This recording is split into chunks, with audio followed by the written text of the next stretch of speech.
नेत्यांना आणि मोर्चेकऱ्यांना सोडण्यात आल्याचं पोलिसांनी सांगितलेलं आहे।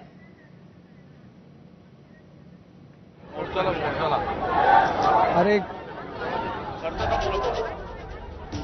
अक्षय भाटकर आहेत आपल्यासोबत। दिलेला आहे ज्या ज्या लोकांनी ह्या सगळ्या गोष्टी केल्यात त्यांना आम्ही सोडणार तर नाही, परंतु आज एका गोष्टीचा प्रचंड मला आनंद आहे की आज आमचा मराठी माणूस पुन्हा एकदा एकजूट झाला आणि ही एकजूट कायम राहील अशी अविनाश जाधव यांना पहाटे डिटेन केल्याच्या नंतर वसई विरारसह अनेक मीरा भाईंदरचे जे कार्यकर्ते आहेत हे सुद्धा डिटेन केले। त्यानंतर आता जो मराठी माणूस तुकड्या तुकड्यांनी एकत्र जमा झाल्याच्या नंतर पोलीस कुठेतरी नमले। मला असं वाटतं की जर मी तोच विचार करत होतो, जर हा मोर्चा मला जर सकाळी अटक केली नसती आणि संपूर्ण मीरा भाईंदर मधले असतील किंवा इतर वसईतले परिसरातले जर आमचे महाराष्ट्र सैनिक अरेस्ट केले नसतील तर हा मोर्चा प्रचंड मोठा झाला असता।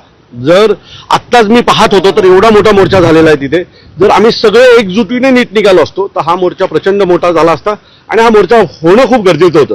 कारण महाराष्ट्रात जर मराठी माणसाच्या विरोधात एक 50, 100, 200, 500 लोक जर मोर्चा काढत असतील तर त्या 200-500चं उत्तर हे 5-25 हजारांनीच होतं आणि ते आज आम्ही दाखवणार होतो।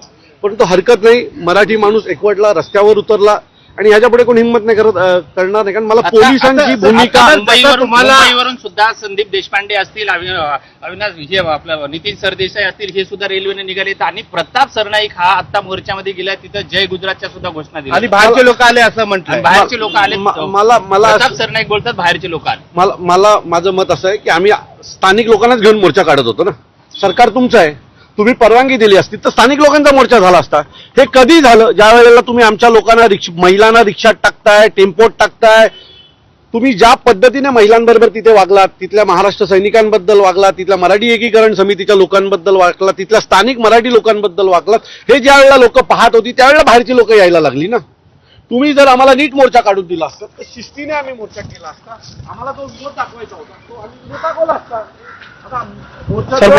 आयोजन मी केलं होतं, मोर्चाची घोषणा मी केली होती। आता घ्या 3:30 वाजता फोन येतो, मला असं वाटतं की म्हणजेच मोर्चा तुम्हाला लावायचा होता आणि त्याच्यानंतर तुम्ही आमच्या जवळजवळ 1,500-2 हजार महाराष्ट्र सैनिकांना तुम्ही अरेस्ट केले।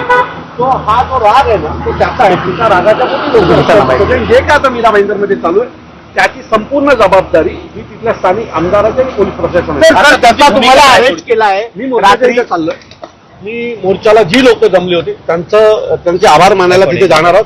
कारण मोर्चाचं आव्हान जर मी केलं असेल तर त्या आव्हानाला अनुसरून लोक इथे आली असतील तर त्यांच्याकडे जाणं आणि त्यांना भेटणं हे माझं कर्तव्य आहे। तर जसा तुम्हाला रात्री अरेस्ट केला असंच पेलगामची यात्रिकीला अरेस्ट केलं असतं तर काय सांगणार? मी पुन्हा सांगतो की महाराष्ट्रात आता आपापसात भांडणं लावायचे आणि दहशत माजवायचं काम भारतीय जनता पक्षाकडनं आता होत आहे आणि त्याचाच हा एक भाग आहे। आम्हाला घाबरवण्याचा प्रयत्न केला, मराठी माणसाला घाबरवण्याचा प्रयत्न केला, पण मराठी माणूस घाबरला नाही।